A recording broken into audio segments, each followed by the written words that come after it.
اچھا سر، اپنا تعارف کریں۔ غلام فاروق بنگلزئی۔ اچھا بنگلزئی صاحب، یہ بتائیں کہ یہاں پر احتجاج جو کیا جا رہا ہے اس حوالے سے ہمیں بتائیں۔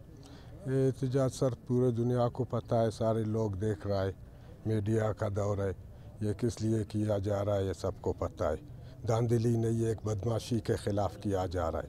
ہم لوگ کوئٹہ PP44 سے رہنے والے لوگ ہیں، ہم لوگ یہاں الیکشن لڑائے، حاجی عطا محمد بنگلزئی ہم لوگوں کا کینڈیڈیٹ ہے، اور یہ جو ہم لوگوں کا حلقہ ہے کوئٹہ میں، بلوچستان میں، پورے بلوچستان میں ایک ایسا حلقہ ہے، اس حلقے کو کوئی بھی اس علاقے کے رہنے والوں کے سوا کوئی بھی نہیں جیت سکتا ہے۔ اس ٹائم حاجی عطا محمد بنگلزئی کے ساتھ اس حلقے کے جو لوگ تعاون کر رہا ہے، جو اس کے ساتھ الیکشن میں ان کے ساتھ ہے، جو تعاون کر رہا ہے، جتنے بھی لوگ ہیں، یہ لوگ اسی حساب کے ساتھ کسی کے ساتھ بھی تعاون کرے، ان لوگوں کو کوئی سردار نواب یہاں سے نہیں جیت سکتا ہے۔